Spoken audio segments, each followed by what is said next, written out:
Wonderful. Thank you very much, Adrian.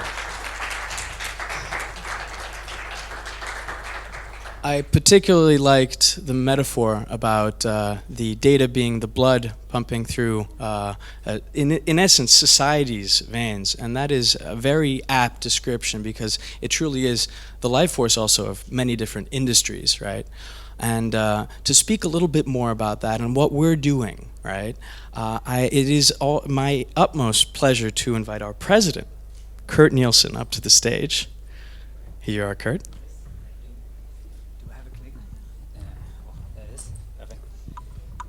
Excellent. So I will be talking about how to get this block to work in a combination of DeFi and real-world assets. So let me jump right into this. So, this is about putting some more words to this redefining real-world assets and how we are combining DeFi, how to run markets on a decentralized infrastructure, and put that to work with real-world assets. So this is what we are talking about, the combination of real-world assets and DeFi. It's all about, in both of these worlds, when we talk about blockchain technology, it's a decentralized infrastructure. It's about going into these, trying to rethink the systems and remove unnecessary third parties and improve the coordination. That goes for both of these scenarios. And a lot of prospects, I mean, these numbers are staggering. For the real-world assets, I mean, we are looking at bringing these technology that we built into solving real-world problems, and we will talk a lot about that. Also, for DeFi, it's kind of the marketplaces where we can do stuff. We can do stuff where we have more liquidity, but we can also go in and improve what is actually being done today in real-world assets. I'll give some examples of this along the way. So that's what we're talking about. A lot of potential. Let's jump in. It's really about real-world assets, it's about real-world coordination. So I'm an economist, so I usually think about these three things down there, the main objectives. So it's you have something that you need to solve, you have someone need to do stuff in a supply chain properly, and you need to map that out, and then you need to find out who's doing that and incentivize these people to doing that. And then at the end you need to do that as cost efficient as possible. And that's where we bring in an infrastructure that can allow us to cut off some of these costly third parties and improve the coordination, put the block to work, basically put the data to work. And for that we need a digital infrastructure that can solve all of these things, these three things, and I'll get back to that. But we need confidentiality, we need integrity, accountability, and we also need availability. System need to be up and running and need to be running in the right jurisdictions. So usually when you talk about this, you have a scale. It's like either you do something that on the extreme, completely centralized, you give instructions. You do on the other extreme, you have say the market is just solving things, just leave it to the market. But in most cases, you actually have something in the middle. Take an example of an auction, which is actually in the middle. So you have instructions, which is the trading rules, put that, implement that, and then you leave it up to the market to follow these rules. Which is the way to solve some of the common problems with these markets. So let's jump into one example. It's not something that you have solved today, it's something that we're looking at. I worked on this some years ago. In Kenya, you have 50 outages on average per month in the electricity market. So every serious business, they have their own backup generators. If there is an outage, they can switch to that generators and produce their own electricity. So if you add up all this capacity of how to produce electricity, that's more than enough in this country. So why do they have these 50 outages? They could solve it just by coordinating things. And that's what we are suggesting. So instead of having an entire outages, they can just switch off a few enterprises, and they can run their own power plant, their own backup generator, and we compensate them. And this is an example of what we can do in a real-world assets. It's really about coordination. You have a lot of people that can solve the problem. You have these, in this case, availability bits, and you find those that can actually solve the problem, and then you find the most cost-efficient way to do this, and you implement it. Implement it, in this case, switching off enterprises, and send them compensation afterwards. Everything is in place, you just need a switch and a coordination device, and you solve this major problem. This is a long tail kind of solution. If you can have these kind of solution that has so much impact, imagine if you start to really look at the real world assets and what kind of problems you can solve. And a lot of things is following this pattern. Some of you might recognize this pattern. This is the AdWords auction pattern. This is the major driver of the internet economy.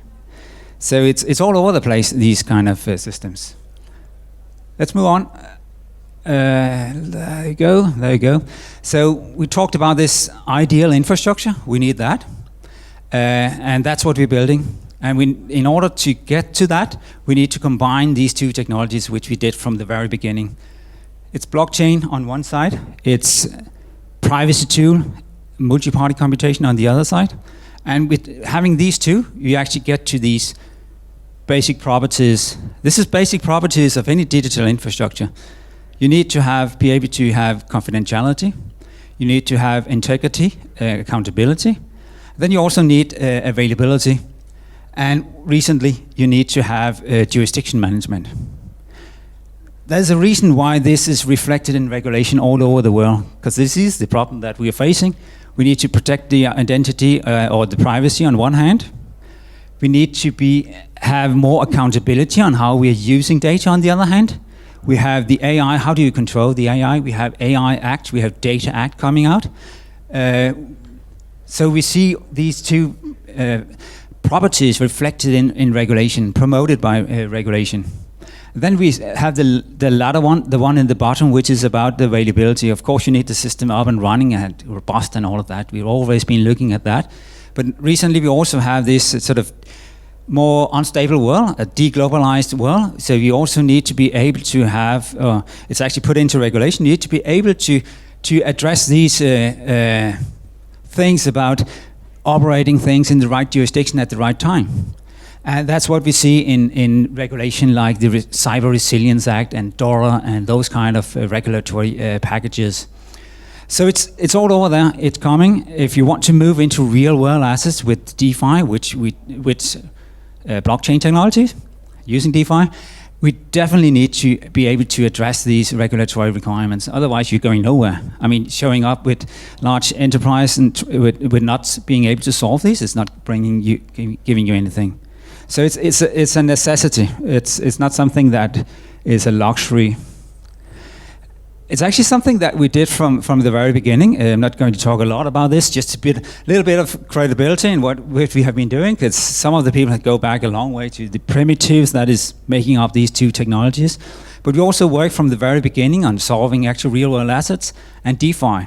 The first use case we did in 2008, months before the Bitcoin protocol was released, was actually a DeFi, a decentralized exchange with a private seal bid. It was real-world assets. It was production contract that was sold on this decentralized exchange. Then it sort of moved from there, and today we have this infrastructure. So all of you can do that. Just go in, create a smart contract, and you have some pretty advanced solutions. So this is the tools. We need some tools. We need to solve these real-world assets use cases. So let's talk a little bit about that. One of the important things is that we need to identify people, but we need to do that in a different way. We don't want to send all of our private stuff around to everyone that needs to know who I am, or maybe they need to know my age, or if I'm above 18, what country I come from, stuff like that. They just need the result. So what we're doing here is using the DID, the decentralized identity. We bring in verifiable data. Someone is voting for me. I just need to send a proof of that. And that's the kind of identity that we're looking into. Implementing that is what we're doing. Then we also need people to, because this is a real world problem, we need to use money that they know, that people are familiar with. So we also need to make sure that the cost of running these systems is also controllable and stable. So that's what we have been focusing on with the infrastructure from the beginning. We have a bridging system, which is bringing in assets from other chains. And that's where we can bring in stable coins, use them as means of payment. We have a system that is scalable in the sense that when you meet the bottlenecks of the system, you're adding more capacity instead of raising the prices. So no surge pricing, stable prices. denominated in USD. So that's what makes it credible when you go to a company and say, hey, you have these costs. Clearly it costs something to run this infrastructure, but you know what this cost will be also in the future when you have millions and millions of users. Then it's all about real world assets. We need to connect these real world assets, make it traceable, digitalize these real world assets. Sometimes we need this to happen very smooth. Just one too much click is too much. So maybe you have to go very fast with a wallet and a smartphone. Maybe you have more time when you do a real estate or a car or whatever it is. So I'll quickly jump forward to some of these examples. 3 examples, they look the same. They look the same because we're using the same infrastructure. So if we have this infrastructure in place, we can actually go and do this, that, and so on. Keep going. So we have the identity to the left, know who the users are. They interact with a service sitting on a blockchain. And then we also have some real world enterprises, real world data that we need to bring in. So that's kind of the components that we need to address. And to bring these real world assets, real world data in, we need to have a compliant infrastructure, of course, otherwise it's not going to fly. So this is an example of a house. So here we have proof of ownership, you have some information sharing, you have partners coming in using this system, get some more insights into the quality of this real estate, things that you might need to know. You can address stuff on when you resell these assets, which is one of the big benefits of this. Reselling assets is also a big thing in the automobile industry. So when you have a second-hand car, there's even the textbook example of how things can go wrong when you resell a bad car. How can you tell the difference between a good car and a bad car? It's sometimes tough. You need more information, and this is what we're doing here. Here we can do cryptographic proof of the mileage, of the maintenance, of things that is important for the value of these assets. Also for important for maintaining these assets. So that's what we can bring in to this infrastructure.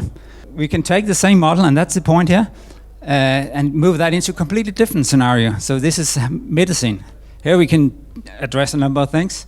You keep going on this topic on medicine, but in this case, and one of the use cases that we looked at is actually addressing counterfeit medicine. So if you have information from the supply chain, you can go in, you could do, when you scan a piece of medicine in Africa, you can actually see that this is not among the 70% counterfeit medicine that you actually get in Africa, which is an unbelievable high number. And that is a real problem that needs to be solved. So we can use this infrastructure to solve that. And I'm out of time, so just a reminder of this is, the potential here is the real world. It's coordination of real world assets. But in order to do that, we really need an infrastructure that is compliant with regulation, that meet the requirements of the industry, of the users, these two sides, and then we can solve real world problems in a better way. And with that, I will leave the floor to the next speaker. Thank you very much, Kurt. That was a very powerful illustration of two things. One, blockchain technology and the way that it can actually create a more efficient collaboration between parties. And secondly, the necessity of privacy-preserving technologies like multi-party computation to really unlock the potential of blockchain technology for the real world, for all sorts of different industries. And thank you very much for those examples, Kurt.